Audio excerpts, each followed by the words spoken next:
అయోధ్యలో అంగరంగ వైభవంగా ధ్వజారోహణ కార్యక్రమం జరిగింది. దేశ ప్రధాని నరేంద్ర మోడీ ఈ ధ్వజాన్ని ఆవిష్కరించారు. మరి ఈ ధర్మధ్వజం ప్రత్యేకతలేంటో తెలుసుకుందామా? వందల ఏళ్లుగా హిందూ జాతి ఆత్మాభిమానంతో పోరాడుతున్న అయోధ్య భవ్య మందిరం నేడు పూర్తయింది. ప్రాణ ప్రతిష్ఠ సమయానికి కేవలం గ్రౌండ్ ఫ్లోరు, గర్భగుడి మాత్రమే సిద్ధం కాగా మిగిలిన అన్ని దశల నిర్మాణాలు పూర్తయినట్లు రామ జన్మభూమి తీర్థ క్షేత్ర ట్రస్ట్ ప్రకటించింది. నిర్మాణ పరిపూర్ణతను చాటి చెప్పే ధర్మధ్వజం ఎగురవేతను మోడీ చేతుల మీదుగా నిర్వహించారు.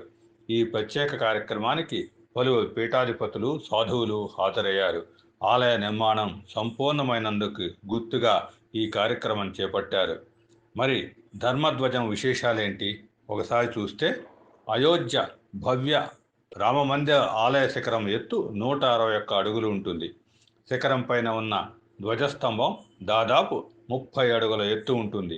దీని కారణంగా జెండా మొత్తం 191 అడుగుల ఎత్తులో ఎగురుతుంది.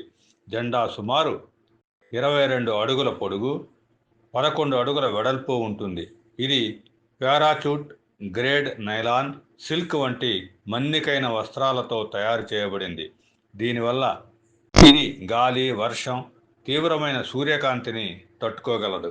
దీన్ని చేతితో ఎంబ్రాయిడరీ చేశారు. జెండాపై ఉన్న చిహ్నాలు, వాటి అద్దాలు, ధర్మధ్వజంపై 3 ప్రధాన చిహ్నాలు ఉన్నాయి. ధర్మధ్వజంపై ఉన్న 3 ప్రధాన చిహ్నాలు గురించి తెలుసుకుంటే, సూర్యుడు, ఇది శ్రీరాముని సూర్యవంశానికి చిహ్నంగా పేర్కొన్నారు. సూర్యుడు శాశ్వత శక్తి, దివ్య తేజస్సు, ధర్మం, జ్ఞానాన్ని సూచిస్తారు. ఇక ధర్మధ్వజం పైన ఉన్న ఇంకొక చిహ్నం ఓం. ఇది బీజాక్షరం. ఓంకారం అనేది సనాతన ధర్మంలోని శాశ్వత చైతన్యాన్ని, సత్యాన్ని సూచించే పవిత్రమైన ధ్వని. ఇక మూడవది కోవిదార వృక్షం. దీన్నే కల్పవృక్షం అంటారు. ఇది వాల్మీకి రామాయణం, హరివంశ పురాణంలో ప్రస్తావించబడింది. ఇది అయోధ్య రాజచిహ్నంగా గౌరవించబడింది. సంక్షేమం, శ్రేయస్సుకు ప్రతీక. అందుకే ధ్వజంలో ఈ 3 చిహ్నాలను ఉంచారు. ఈ ఆలయ నిర్మాణంలో ఉత్తర, దక్షిణ భారత వాస్తు శైలులను మేళవించటం ఒక విశేషం.